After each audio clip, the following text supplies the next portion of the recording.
Hi everyone, my name is Kayla and welcome back to Kay's Hidden Shelf, where we talk about books. Today's topic is going to be a little bit different, but one that I've been wanting to talk about for a while, as it's been an experience many of us, I think, go through, whether it's one form or another. And for myself, I've gone through it multiple times and I'm currently dealing with it at the moment. So I thought, what better time than to talk about it with all of you right now? So today is going to be a little bit more of a open and honest chat type video about burnout. In psychology, burnout is defined as a state of emotional, physical, and mental exhaustion caused by prolonged or excessive stress. Now, typically, this is something that I've experienced in the workplace prior to staying home with my child. So it's not unfamiliar to me. It's not something that I've never experienced before, and it has been something I've dealt with behind the scenes over the last few years since I started this channel back in 2022. So now looking forward, it's been 3.5 years into the channel, longer than that for reviewing. How have I managed it, and what am I doing right now as I'm starting to experience that sense of burnout once again? In order to tackle this topic, I'm going to break it down into sections, including the reading, reviewing, and content creation aspects of it, because I think they are all separate in a way, though they all are related on this channel. I think it's better to tackle them individually because my management of each one is different compared to the others. And I think that's an important thing to keep in mind for yourself as well if you're experiencing burnout, being able to identify what specifically you are burning out on and taking the necessary steps to help yourself, which may be different from myself or anyone else that you chat with. The first question we need to ask is, how do I know when I'm burning out? For myself, that stems from the loss of enjoyment, the loss of passion, the loss of creativity behind it. Because this, for me, is a creative endeavor, particularly with making videos and editing them after the fact. And when it comes to reading and reviewing, there's that creativity there, but it's also something that is meant to be a enjoyable pastime for myself. So when it starts to feel like a chore, it no longer is enjoyable or piques my curiosity the way that it used to. I know that for me, those are signs of burnout, and I need to take action to take care of myself. And sometimes that means stepping away, taking a break, slowing down. All of those things have helped me in the past. So let's break this down a little bit more. Before we dive into each of the individual categories, I would love to know if you've experienced burnout with reading, if you're a content creator, making videos, if you are a reviewer, any of those things, if it's a different hobby from crochet, knitting to woodworking, anything like that. How have you managed it? What has helped you most? Leave your comments down below, not just for me, but for anyone else watching this video that might be looking for tips to help them deal with burnout. One aspect that I think covers all of the areas that we're looking at today, from reading, reviewing, and content creation, is simply just taking a break, slowing down, and stepping back a little bit. That I think I can apply to all of them. If you've been watching the channel for a long time, you might have seen that over the years, where typically in terms of videos, I might post one video a week. That has been my standard. There might be shorts or live streams. But if you notice that one week I just don't have a video, it could be related to scheduling conflicts. I wasn't able to record that week due to a crazy schedule, or probably taking a step back due to burnout. When it comes to reading, I typically aim to read around 52 books a year. Now, the last couple of years, I've been successful in meeting that goal, and generally it's just an arbitrary number I put there, one book a week, as just a goalpost to help me along with my reading. I don't necessarily pay attention to it, but when I checked this year where I was at with my reading, I realized that I was behind from previous years at around 19 books read so far. And when I noticed that, I thought, yeah, I could stress about this, being behind on an arbitrary goal that I set for myself, not reading enough to make enough content to put on platforms, or I could simply say, yeah, that's okay. I don't need to read 52 books in a year. I don't need to meet a arbitrary goal that I even set for myself. I can simply sit back, read, and make content around what I am doing. And hopefully it will be more genuine and enjoyable for all of you, for me just slowing down, taking a little bit more time to enjoy the things that I'm doing, and that hopefully will come across the camera somehow into the videos, rather than me sitting here stressed trying to meet quotas and not enjoying the books that I'm reading, and missing things, and miscommunicating my ideas as a result of my stress and panic to simply keep up. This is no exception for reviews. And when I'm talking reviews, I'm not just talking about the video reviews. This also applies to written reviews. Over the last few years, I've written reviews on Goodreads, Amazon, Storygraph, plenty of platforms wherever I could find the book, sometimes even Indigo. If I could post there, I would. Audiobook platforms as well has been another one that I've tried to post my written reviews for. And I do try and go as in-depth as I can while being spoiler-free. And sometimes those reviews take a while for me to write. They sometimes help with plotting out how I'm going to share it in a video, but when it comes to the written review itself, it is also different because of the way the review is, I guess, communicated is the best way to put it. In written form, it may not convey the same as if I were just to speak on camera off of thoughts and excitement and what have you. When I'm writing reviews, I'm a bit more thoughtful about it because I know that people often go to reviews not to read. Some people go and they read the long reviews, but I also was trying to summarize them in a way that was digestible to the people who just want key plot points to know what's coming up in the book, to help them decide whether or not it's even the right book for them. And so a lot of that, basically I overcomplicated it. Let's just put it that way. I overcomplicated my process to write reviews, and that led to burnout. Over this past year, I've been tired when it comes to writing reviews, and I do fully intend to continue writing reviews. That style might change, my process might change. And that's something that I'm currently looking at doing as I continue to write those reviews. So sometimes you need to change the formula. Sometimes you need to step back. But these are all ways that they have impacted those three aspects within this whole sphere that I focus on this channel. One other aspect that plays a role in all of this is time. The available time that I have to prepare videos, record them, read the books. Reading books takes so much time, especially when I'm annotating, when I'm note-taking, when I'm prepping scripts around them or writing reviews around them. Even for some of the live streams that I do when it comes to interviewing authors. Last year, I believe I did a live interview with authors about 2 to 4 times a month. Almost every week I had an interview, and the prep time that takes in order to watch other people's interviews with these authors, prep my own questions, try not to repeat things, be as thorough as possible, while also asking questions on the fly. It takes a lot of time and preparation just for that, and that's not including reading the books that I do. On average, if you look at an audiobook, a lot of the type of books that I read are anywhere from 10 to 20 plus hours. And at that rate and the time that I have available, it makes it really difficult to fit everything else into the picture, knowing that I'm talking in terms of my own reading experience, because the normal person is not going to read 52 books in a year or a book a week. But in terms of my own reading, I try to aim for 1 book a week.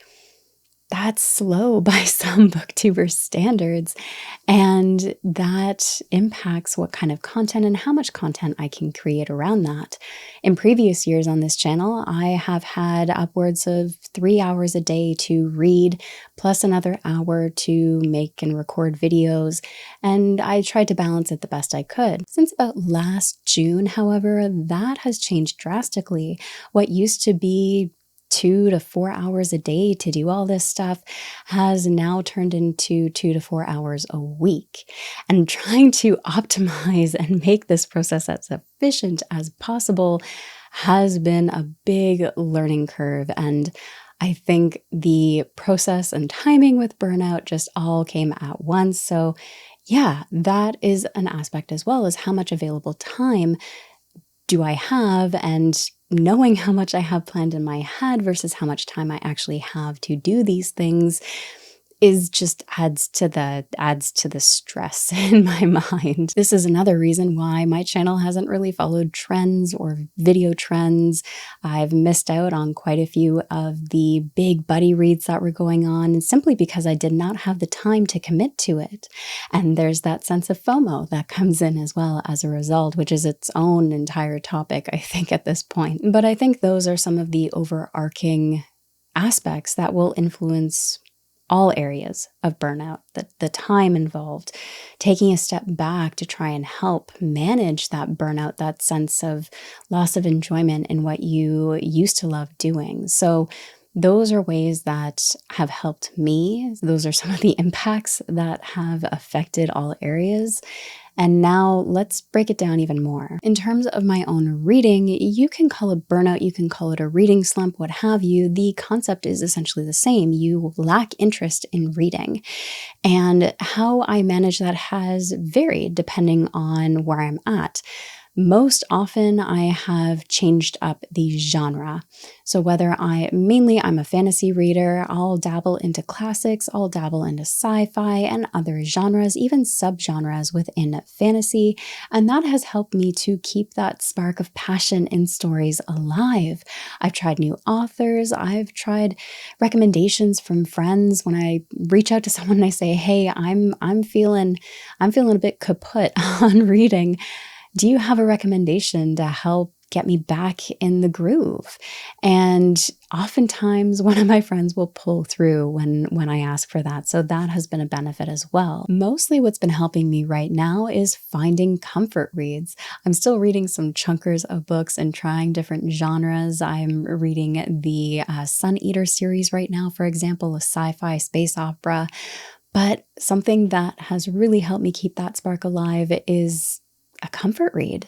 I ended up borrowing the, A Natural History of Dragons by Marie Brennan, book 1 in the Memoirs of Lady Trent series.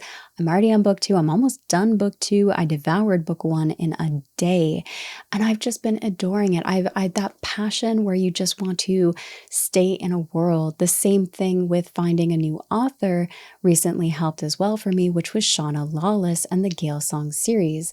I didn't know what to expect going in, but it was an absolute pleasure. And when you read so many books and you have the experience where it's been a while since you've found a series you've truly just wanted to get lost in and devour, that was the feeling for me when I started reading the Gale Song series, and now with this comfort read, just simply enjoying it for what it is, less the stress of the Gale Song series and the politics that are involved there. But either way, finding those stories I'm passionate about, the comfort reads, has helped me a lot in managing my reading burnout or a reading slump. Now, these are methods I use to simply keep my passion for stories and reading alive, because I do enjoy reading, and the slumps and burnout, I think, is more of a conflict in pacing, reading stories that just aren't jiving with me, because I've also had a rule of trying not to DNF anything.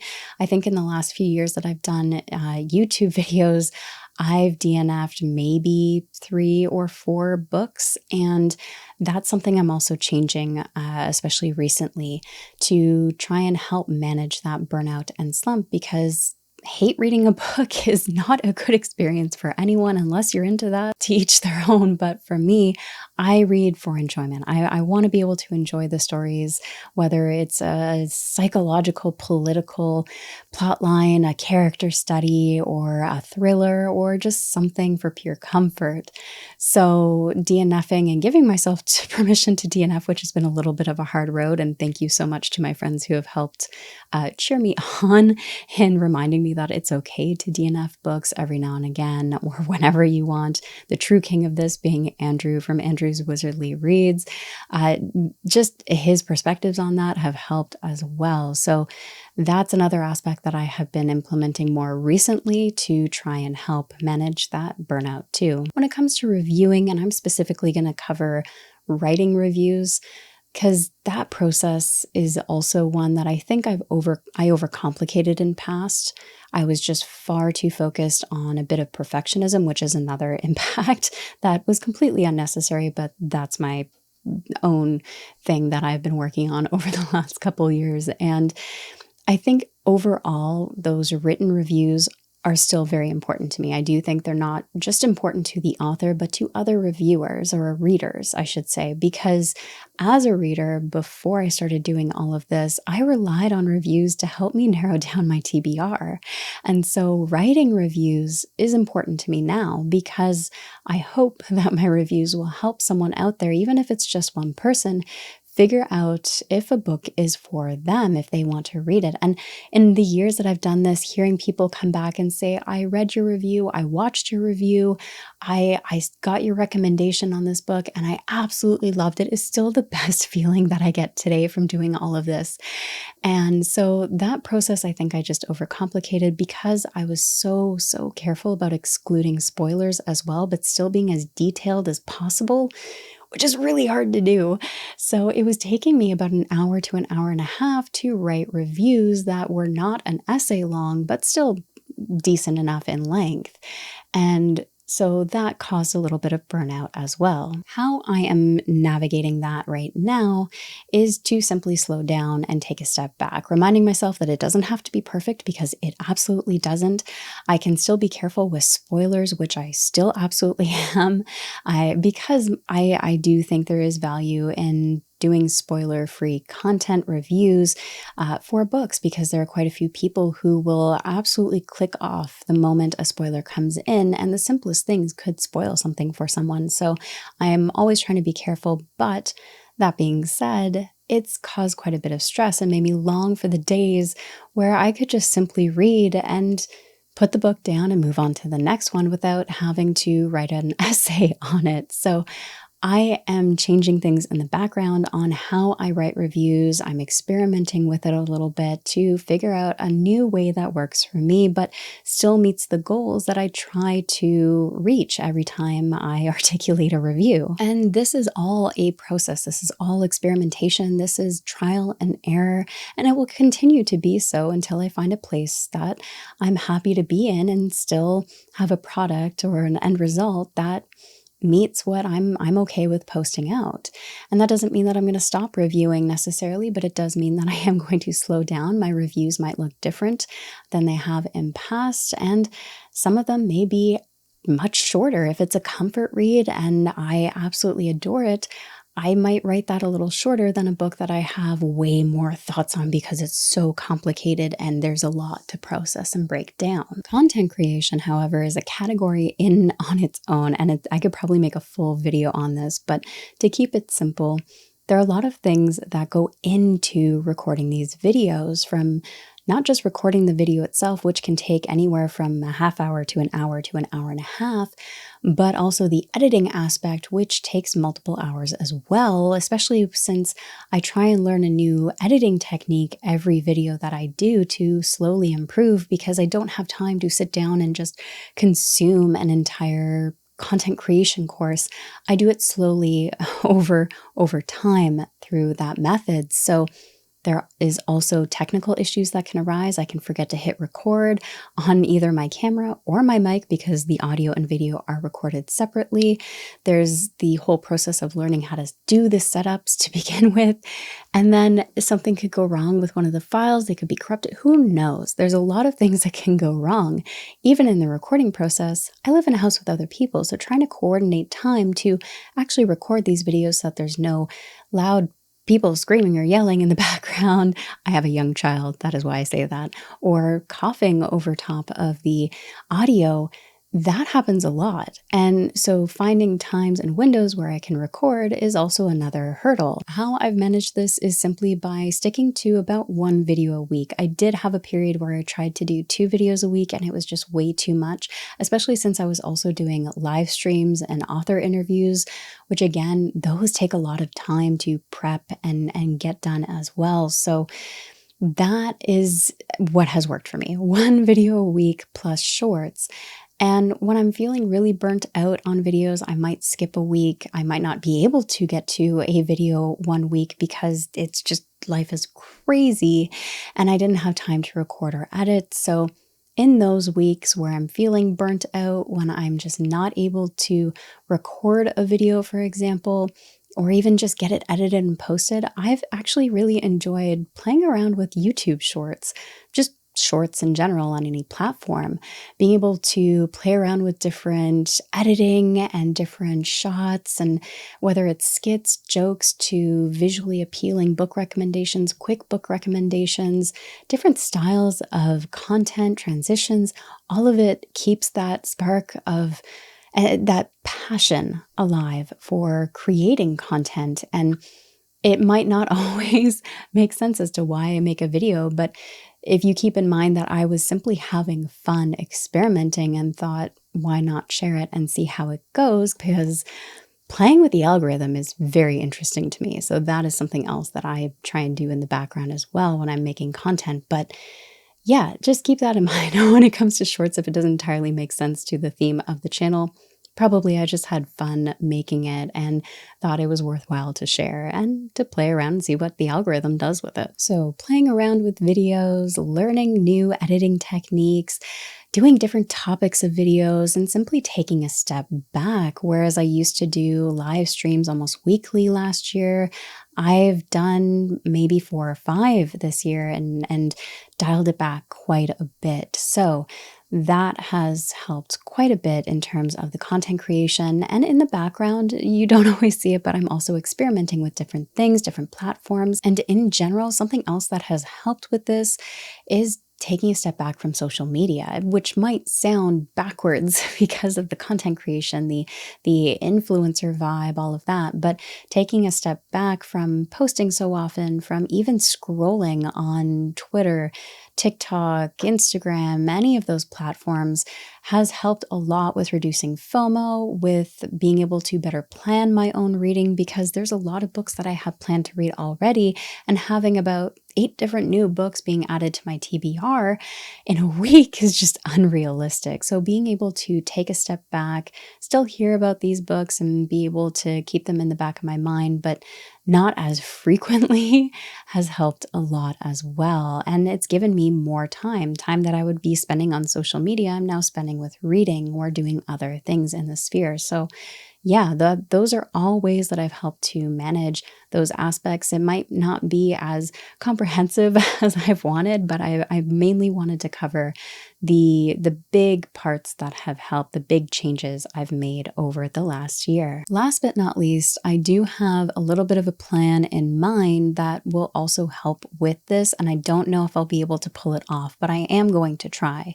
and I'll report on it later on if I'm successful or not. But essentially the concept that I was going to do is summertime is very busy for me as my little one is out of school, and I'm basically a full-time mom making videos. Last summer, I took the entire summer off because I just could not balance the two.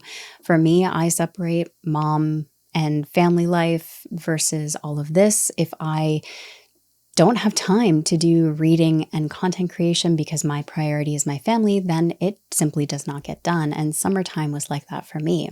Something I am considering doing, and might very well hopefully be able to pull off, is to bulk record and edit videos 1 per week and have them released over the course of the summer while still reading and reviewing in the background, and then being able to again bulk record and catch up from the books and the reviews and the topics that I wasn't able to record over the summer for fall, and then move forward that way. So we'll see if that is successful. If it is, I will report. If it's not, again, I'll let you know, but it's something I've considered doing. And if it does end up happening, I will post a little video just saying, hey, all of these are pre-recorded from now until whatever date, and I'll still be here in the background chatting away in Discords and what have you. So definitely I'm really curious to see if or how that helps in terms of managing burnout as well, and time management. So I'll be really curious, and I hope to report back with some good news on that front. And that's pretty well it.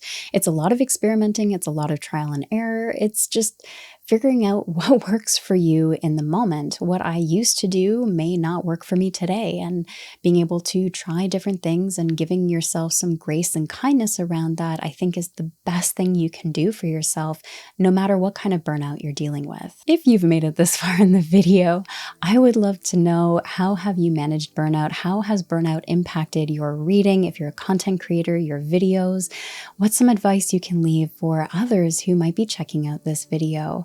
And for myself, because honestly, it's not comprehensive. We need to experiment and explore different ways that help us, and simply taking a break sometimes is just the answer. But please leave your comments down below. Did you find this video helpful? Do you have advice for others? I would love to hear from you. As always, thank you so much for watching, and take care of yourselves.